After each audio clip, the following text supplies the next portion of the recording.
So today I'm going to give you a quick little rundown of franchise, some tips, some helpful settings, or maybe some things that you just didn't even know were there. I know a lot of you are new to franchise, or some of you just, like I said, didn't know these things existed or how to do them. So I'm going to try to give you some helpful things for your franchise experiments, and I hope you do enjoy today's video. If you do and it was helpful, hit that like button down below. If you're new to the channel and you enjoy franchise content, consider hitting subscribe. And of course, in the comment section, if I missed anything, if you still have some questions, or if you need to you need another video to help you out with something else, let me know down below. So let's start with rosters, because a lot of you don't know that you can use different rosters or how to get rosters. So really quickly, I'm still trying to find a good roster. I'm also kind of working on my own roster with improved overalls and potentials.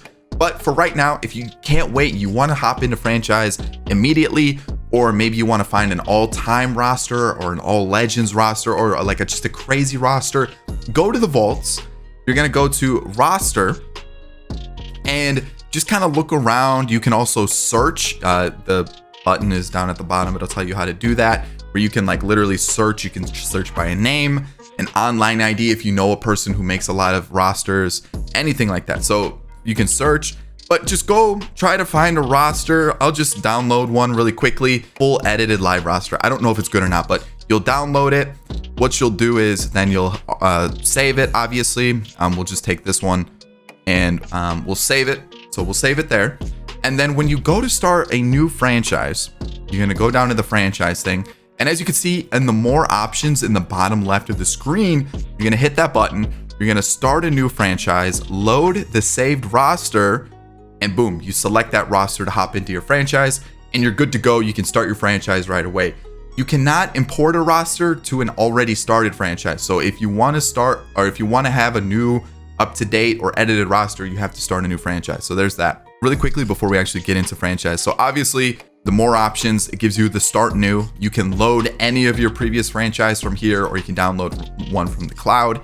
If you just have one save and you're ready to hop into it, you can just click the franchise button, the menu option right there, and it'll take you into the most recent franchise that you have saved. So there's that little shortcut that you can do. Outside of that, let's get into a franchise. We're gonna start a new one. I'm just gonna pick the main roster that I've been using, which is the live roster by MLB The Show. So here, let's get into it. I'm just gonna pick the Cubs, my favorite team. But as you can see in this like settings portion of franchise, it gives you a description at the top. The thing is, once you set these settings, you cannot change them in your franchise ever again. These are set in stone, okay? So if you mess these up, you have to restart. Just so you know that, let's get that out of the way right away. Anyways, GM contracts. You have a 3-year window with each team, or a 3-year contract with each team. You cannot get fired before that 3rd year. The 3rd year is your final season, and then at the end of it, you either get fired or they will keep you on. And then if you get fired, there'll be some new teams that you can choose to continue your franchise with. If you have it off, you will stick with the team for the entirety of that save. You pick the Cubs, you're with the Cubs for the whole save. So there you go. Fantasy draft, free agent stuff, that the allow legend free agent, these are pretty self-explanatory. CPU roster control, if you turn it on, that means you can control the CPU teams. That's really about it. CPU trading, make sure you have this on so the CPU teams will make trades with themselves. They'll offer you trades, and that way the teams aren't just like they're not stuck as the same. Ignore budgets. If you turn it on, you can spend whatever kind of money you want. Force trades, if you turn it on, you can literally make whatever trades you want. Designated hitter, extra inning runner, self-explanatory. If you turn these on or off, you know, they're on or off, okay? So we're just gonna leave settings as is, the normal settings. Okay, let me break this down for you. So obviously it tells you the responsibilities for each one of these like little columns, these sections. I'm going to show you a better way to do it in a second. What I normally do is I always make them the same. So you can either have them on auto manage or manual, whichever, but right now, just make sure you have them all the same, just advance. And let me show you how to take a little bit more control of that section there. Go up to the cog wheel, go to user settings. You're going to go to mode specific. And now it breaks down every option for franchise, and it also gives you a description. So you have the description at the top, and here you can say, do I want to do critical situations? Yes or no. Do I want the lineups to be controlled by me or the CPU? If you turn on auto, it'll be the CPU. So here you can select every option for franchise, everything that needs to be controlled you can control it here, or the CPU can control it, and this is where you set it. So this is the easier way to do it. This is the more in-depth way to do it. This is the best way to do it. So this is something I don't think a lot of people know about. So here you go. There's that. Also, you can also do it if you hover over like contract extensions. In the top right corner, you can see like there's a manual, the light blue. You can also turn that on auto. That's another shortcut to do it. But then you have to find like every section on franchise to do that. So I would highly recommend just going to the sections,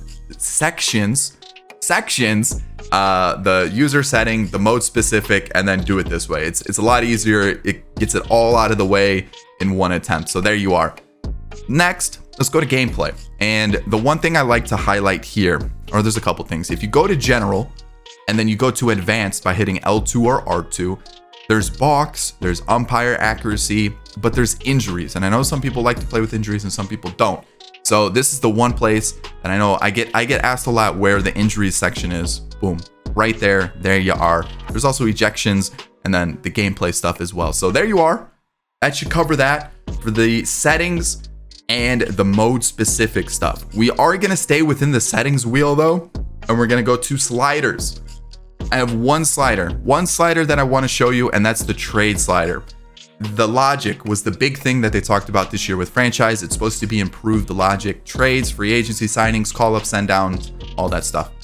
I am noticing trades happen just a little bit too often. They are happening a lot less than previous years, but they still happen a little bit too much. I have been told there is a patch coming to help out with some of these trade issues that we're seeing. I don't know when it's coming out, but it's supposed to be coming out soon. But in the meantime, what I would say is take the trade frequency and take it down at least one notch. Like I said, trades have been toned down. They're not happening as much, but I still notice that it does happen quite a bit. I would say one notch back will help it out. Normally, I would take it down to like this far in previous MLBs because that would tone down trades that much. That's what they needed to be toned down. But now I feel like one notch back should really help out with how frequent the trades are. Once the patch comes out, it might be fixed and you can go back to the norm. But in the meantime, I would take it down just one notch. It should help you out. File management is where you can save your franchise or the sliders if you mess with the sliders. And that's really about it right there. Let me show you the roster. This is where you call up, send down, edit a player, release a player, remove them from the 40-man, designate for assignment. This is your hub for that. It'll also tell you how many you have in the MLB roster, the 40-man, the AAA, AA, and single A roster. If you're going through franchise and you're like, I don't know what remove from 40-man means. I don't know what designate for assignment means. I don't know what this means, or what is service time, or what's this, what's that, and you're just confused about why certain things happen or what does it mean. If you go to the hand shaking menu, the acquisitions menu it's called, and you go to transactions, there's a handbook here that breaks down all the different parts of MLB and like why certain things happen, like free agency or options or player limits or Rule 5 draft, service time, all this stuff. This is your little cheat sheet for everything here, and it gives you a breakdown of what it is. So I know some people probably didn't even know this was there. I always forget it's there, and if there was something that I forget or like why it happened, this is it right here. Again, it's in the acquisitions spot with the transaction, and it's called handbook. Lineups and pitching rotation, pretty self-explanatory. This is where you set your lineups and your pitching rotation. Training. Okay. Player progression and regression is a mess right now in franchise. It really is. It's wonky. Training falls under that umbrella. I don't really think training does much. I've done a couple experiments. I've done some testing. I haven't noticed that it really does much. It may have like the slightest effect. Like you might see a bump up in one or two attributes here and there. But I think in the grand scheme of things, it's tough to really see that it really improves a player. Like if I'm doing a training thing, I'd kind of expect it to have a little bit more of an impact. I really obviously don't want it to be overpowered, but I'm really noticing that it really doesn't do much in the whole grand scheme of things. Another thing is the coaches. I'm not 100% sure if it does help to have a good coach or a bad coach. I would recommend trying to get the best coaches available. But again, I can't say if it really does help here or there. All right, with certainty is what I should say. But let's get past that. So depth chart was a new thing that was added last year. There's not too much that you can do in this menu, but it does give you a picture of what your organization is going to look like throughout the next couple seasons. So it gives you an idea of what to plan for. So I know it's very bare right now. I'm hoping they do expand on it in the future years. Maybe this becomes the new roster screen, who knows? But right here, I'm looking at it going, okay, this is what I have currently within the organization. These are my prospects, these are my current players, and this is what I can expect it to look like over the next couple seasons with the development of those prospects. So there it is. That's what the depth chart is. Budget tells you the salaries or the amount of money you have spent on contracts over the next few years, as you can see in the top right. In the left side, it tells you how much money you have currently available for this season. And then below at the bottom, it shows you the money you have in contracts. Okay. I don't really know how to make more money, or I don't know how the budget really works. Again, it's one of those things that's just kind of unknown. And so, I know there's a way to set sponsorships that are supposed to help you make money. But I think, again, this is more so just to show you how much money you have, how much money you're going to have over the next few years in contracts, and then also where you've spent your money. I think it's more so just to kind of show you what's going on currently in your organization. There. Boom. GM goals shows you kind of what year you're in for your contract, what your contract goal is, your job security, and the GM rating. Again, you can't get fired during these 3 years. It'll either fire you at the end or it'll keep you at the end. On top of that, below me, or I guess right next to me, are specific goals that you can accomplish. So that'll help your job security and your GM rating. So if you accomplish these goals, it'll help you out. There you go. I guess that kind of covers the whole manage screen. I guess I could get to the regular season to make sure that nothing else pops up or nothing changes. Once you go to acquisitions, you can go to free agents. All the current free agents will be in the free agent screen. Pretty self-explanatory. Scouting. I'm going to make a scouting video because this one takes a little bit more time and I don't want this video to be like an hour long. So this is the scouting spot. It's under acquisitions. This is for the first year player draft that happens on June 2nd. So I will make my own scouting video to help you get those tips on how to get good players in the draft. That way I don't spend a majority of this video just on scouting alone. Trades, this is where your trades happen. Make a trade. You view the trade block, what teams have put players available to be traded for. And also you can update your own block, what players you want to be made available and what positions you're seeking in return. Pretty self-explanatory stuff. Transactions takes you to another menu. You have the pending transactions, which are basically the waiver wire. Completed transactions will show you every transaction that happens throughout the year. You can L1, R1 to see what types of transactions have happened. And then L2 and R2 will take you to each specific team. Player search, you go into it. You can search by position, name, age. It's basically just a way to find a specific type of player or specific player a lot easier, especially if they get moved to a different team. And then roster history shows you the players that you've had within the organization and how you got them. There you go.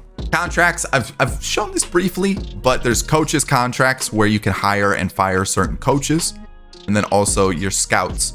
Scouts, I would highly recommend getting really good scouts. But again, this kind of falls into the whole scouting for the first year player draft. I'll definitely make this a little bit more in depth, or I'll explain it a little bit more in depth in that video. That video should be coming out within the next couple days. I'm hoping to have it out soon, because I know a lot of you guys need some help for scouting. You've always asked about scouting.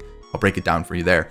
Under the league category, standings, the stats, which you can do individual player stats, team stats, like where you rank throughout the whole MLB, MLB records, and then achievements, which is your team's achievements. That's there as well. League leaders, awards, injury list shows every player that's injured in your organization. And if you hit L2 or R2, you can check out the other teams in the league as well. And stadium assignments. If you download a stadium in the Stadium Vault, this is where you can assign it to a team if you want to change a stadium up. You can do it for the MLB and also the minor leagues as well. So that's there. And then top prospects shows you the top 50 prospects in baseball, and that changes throughout the season as well. Outside of that, it's pretty self-explanatory. It's it's pretty straightforward. I just kind of wanted to cover the main parts of franchise. Free agency, again, I feel like is pretty straightforward. If you have a player that is in arbitration, offer him arbitration. If you don't want to keep him, don't keep him. Once you get to tendered contracts, offer the player a contract if you want to keep him. If you don't want to keep him, you can release him. That kind of stuff, I feel like is pretty self-explanatory as well. Outside of that, I think that's it. I covered everything that I wanted to cover in this video. The big thing for me was the trade frequency, kind of how to show you how to download a roster really quickly and use it for a franchise. The handbook is something that I know a lot of people don't know about. Could be helpful if you don't understand a specific part of what's happening. And then just kind of small things here and there just to kind of give you a quick little overview and just like helpful things for franchise. I know I kind of just broke down what franchise is, but sometimes people just don't understand it, or sometimes like people didn't know something was there. And I get a lot of questions about some general things that I hope got covered today. Again, if you have a question that I just didn't answer, or I may have skipped over something and you just need to explain a little bit more detail, let me know in a comment down below. I'll try to get back to you. Like I said, I'll have a scouting video out within the next couple days. I'll also have like a top 10 players to trade for, just in case you're looking for some specific players, some helpful players to get in franchise. I usually come out with some other helpful videos over the beginning of MLB just to kind of help those people with franchise. Other than that, again, if you need some other help, drop it down in a comment. If you're new here, consider subscribing. And if you enjoyed today's video and it was helpful, hit that like button. That's about it. I'll catch you in the next one. Peace. Did you enjoy today's video? If you did, I've got another one for you right here. Boom. Right there. Check it out. It's going to be great. Recommend this one.